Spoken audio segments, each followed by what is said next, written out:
I said before the break that we will start the discussion by gathering observations that we made during this student seminar. It was also very interesting for me because this was the first time I have been following our student seminar since the pandemic started.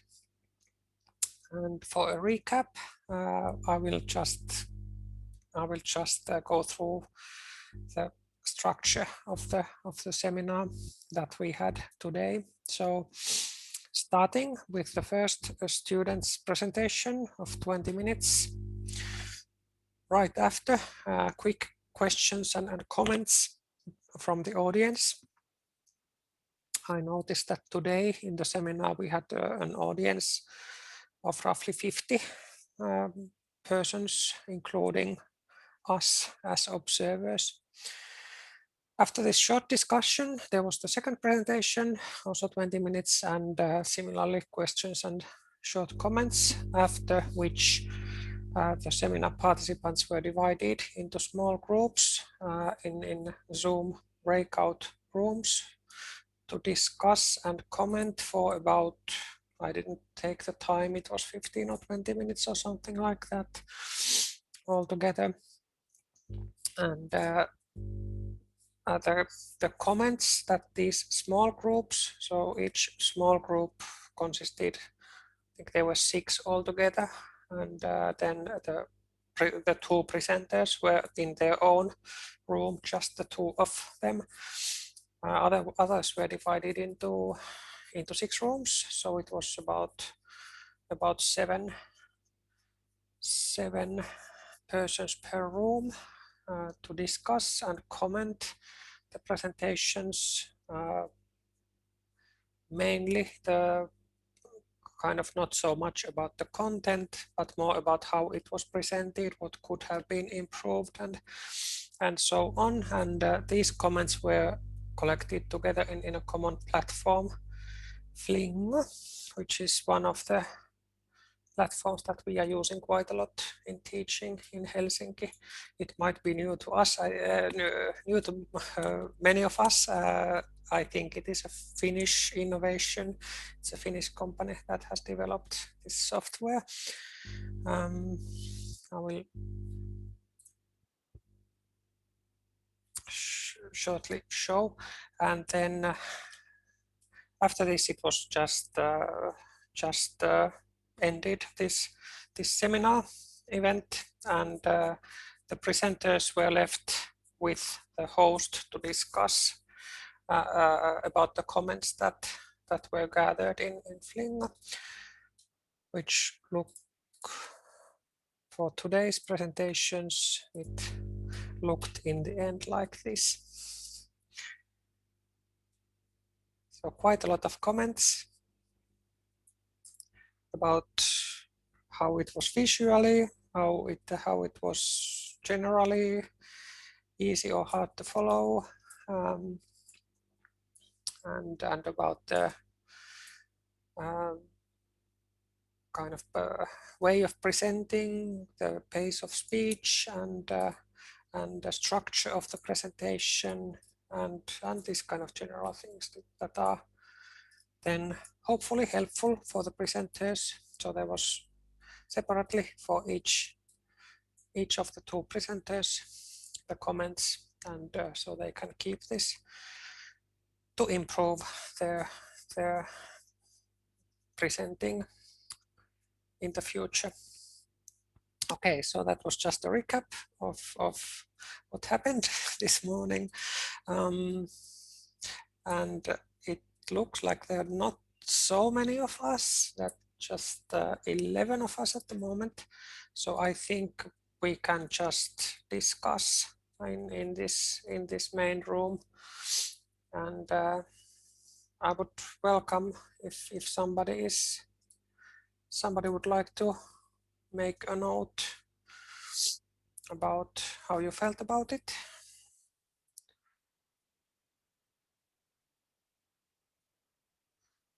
Or anything you would like to take home.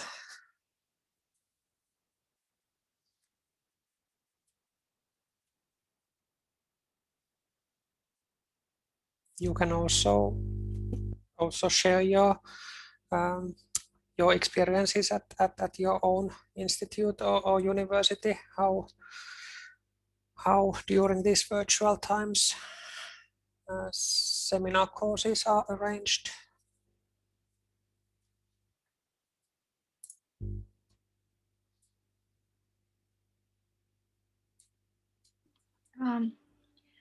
Can I make just a short, maybe short Yes. comment, Katya? Yes, Thank you very please. much for this opportunity to take part in your virtual seminar for postgraduate students. It was really very interesting and very important, I think. And we have me, for example, I have the opportunity to leave comments, to leave a comment on the corporative board, and I I left my own. Yeah, it really was interesting, and I mean interesting presentations of your postgraduate student, really. And I also believe that it is very useful experience for graduate students to discuss a peer report. Yeah, it's really very important that all postgraduate students took part in these reports of their peers. Yeah, and it should be noted. I think it should be noted that if you take a look at the board, you can see that all comments, the majority of the comments concern the presentation, the form of presentations, the clarity of slides, for example. Yeah, for example, good flow charts, very interesting and clear report, just visuality very nice. Yeah, you can see, and so on, so on. There is no comments on results or on methods, for example. Maybe um, the maybe the rule of this seminar, maybe the rules of seminar prescribe this approach. Firstly, the question in oral discussion about the results, yeah, the results and the methods. I've heard this, yeah, but next in this form on the corporate board, the notes on the form of presentations, form of visualization, and others. Nevertheless, as I mentioned earlier, that the active participations of graduate students, even from other maybe areas, not the same research area, but close to this, yeah, very quite useful for them. Firstly, because it allowed um, to how to make the horizons bigger, wider, yeah, because they can see the research, the research of the peers, yeah. And the other thing I see that it could be very useful because very often the uh, how to say, um, this format allows you, I mean, as a presenter, yeah, to look at the results through the eyes of colleagues from the different angle, for example, from the other angle, yeah, and to pay attention to shortcomings. So small things, small things, including the presentation of materials which are not always paid attention by the experienced master, I mean supervisors, for example, sometimes. In majority, they pay the attention on the results. It's really the first thing, yeah. But the small things, yeah, are very useful too. And the people who are not so experienced can clarify this, yeah. To see these small things that are too very important in presentation and reports, yeah. So thank you. Thank you for this. So as concerns of this format as at our university, I use sometimes, I'm not a teacher of postgraduate students. I don't organize seminars for PhD students, but for master students. And in the COVID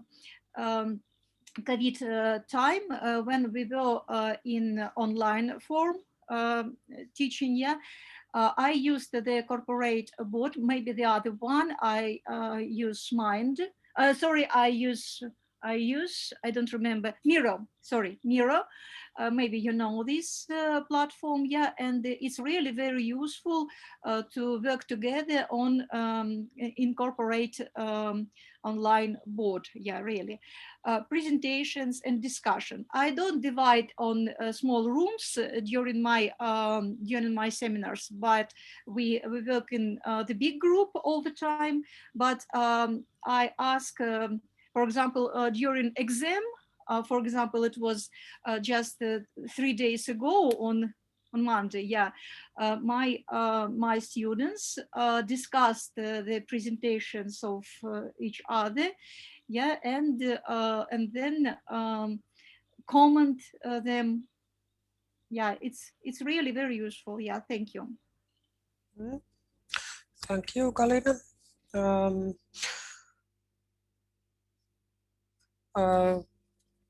One or two comments. Surely there are lots of different kinds of software available, and this is the one that we are using for this purpose. I think it's quite okay for this, but there are a lot of others as well, and might be better ones as well. One thing I think that has happened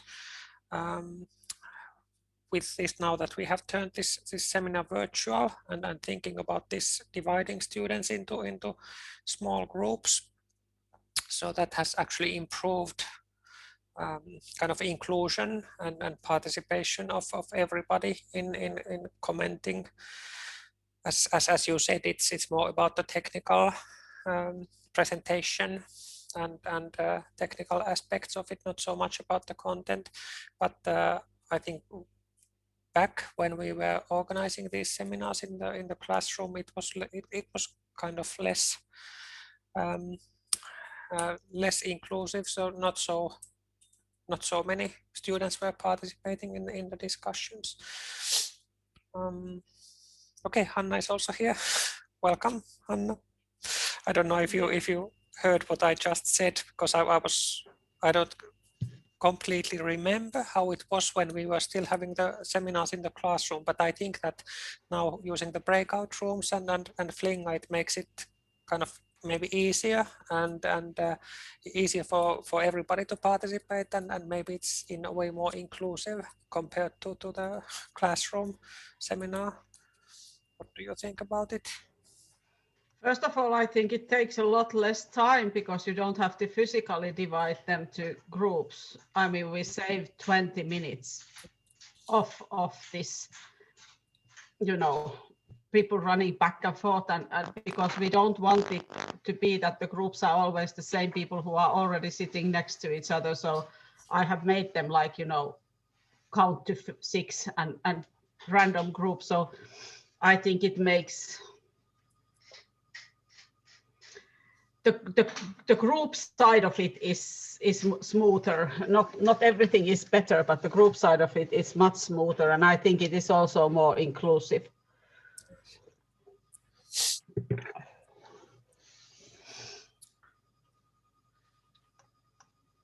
Then there was a comment from Aliena Apjakun about this kind of seminar being as a PhD network prototype, and a kind of way for PhD students to discuss the results during the research.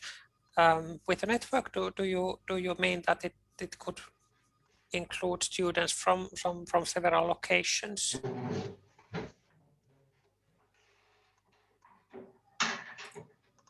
Yes, yeah, that's true.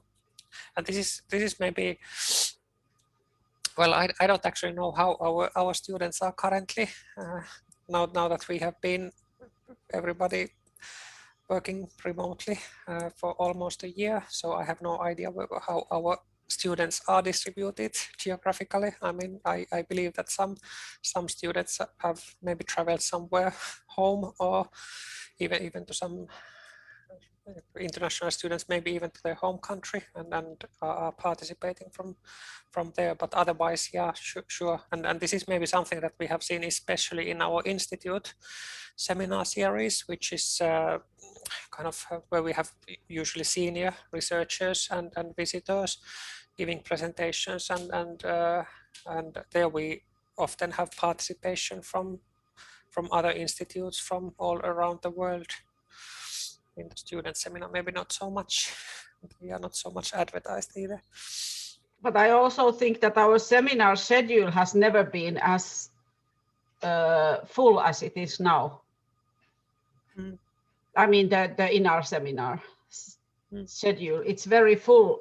It used to be like that you could get the slot there with 2 weeks notice, which is bad thing because it was very empty. But now there are lots of, because I think there is a habit of asking people from, you know, elsewhere completely give the seminars, which I think some of this should be kept on after we return to, you know, traveling times. Yeah, this is of course something that I don't think I'm the only one who is wondering what it will be like, because we're kind of organizing much more things virtually in a way. I mean, it has not only bad sides, it also makes lots of things more available than usually, and easier to participate for many. So it will be interesting to see what is the kind of the balance that we find afterwards.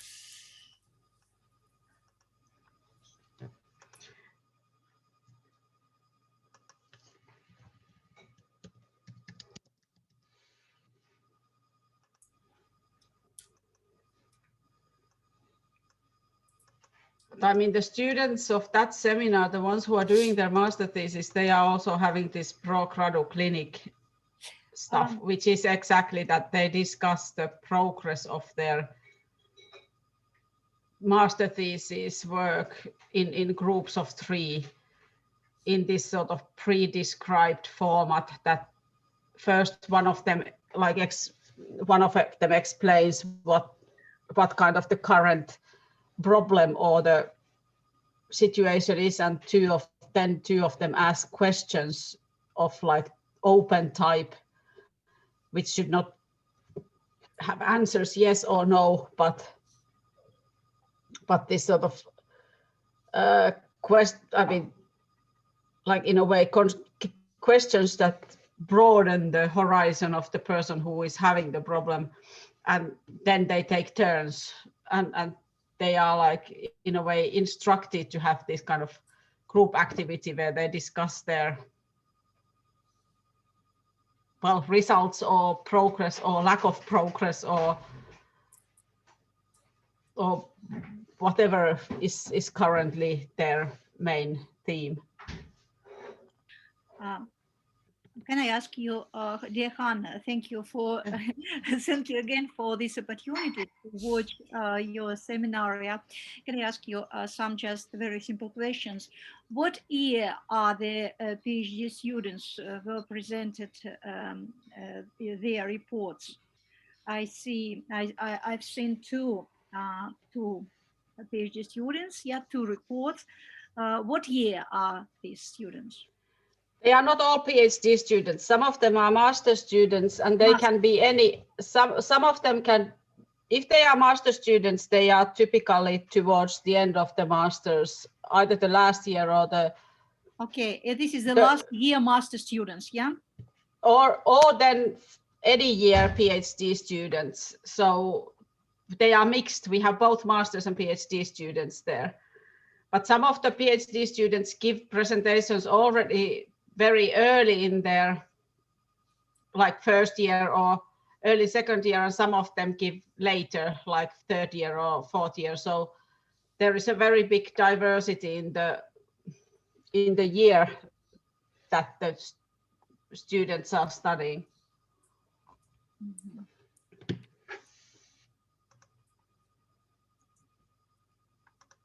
Sorry, the question one.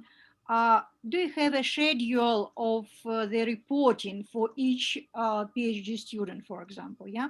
So when they come to your PhD program, yeah, or master program, but we are talking about the PhD program firstly, yeah. So they come, and what are the point, yeah, or the dots where when they should report about their research results. For example, after the first year, after the second year, after the third year, I don't know. Do you have a special schedule for each student? Maybe I can say something because I think the answer is kind of 2 or 3-fold. Soon, after 5 minutes or so, we will hear a presentation about this supervision practice that we have at our institute, which is these guidance groups that are meeting regularly and quite often, and where the students quite regularly and also quite often usually report about what they are doing, and maybe especially about if there are some challenges or problems. But then we also have a formal system, and I see that Sini is here present as well, and I think Sini is maybe the best to comment about this. What are these seurantaryhmät, the follow-up groups of I mean, each PhD student has a group of seniors who are following the progress, and I think it's on an annual basis when they get a report from the student. Okay, thank you, Katya. Just let's wait. Okay. You mean this TESSA system? Yes, exactly.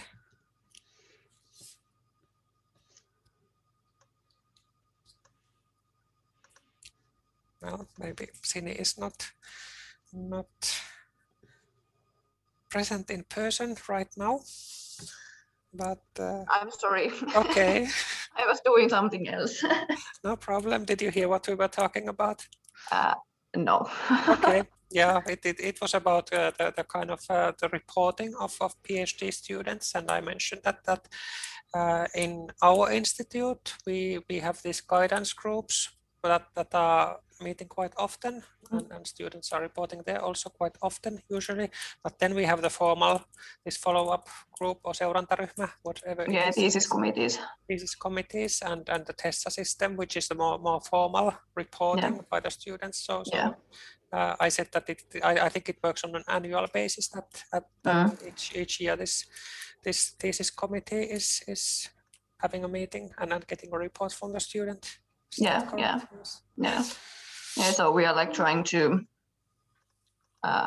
follow up the students and their progress more like in an organized manner. So like once a year the student should, well, you do it completely online in the TESSA system, but you do this annual report saying that what you have done in the previous year, and then when you have the thesis committee meeting, which you should also have like once a year, like after the meeting, then you just can write a short like conclusions of the meeting, so that the doctoral program will then get like all these conclusions parts from the annual reports, and the doctoral program can get a short overview of the general status of the students.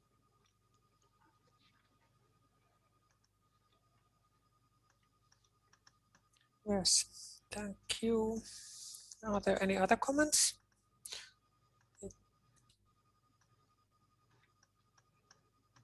Okay, good. Then we are well in time, and I guess we can move on to the next part and the next hour of this training session we have today, and the last hour we will talk about supervision.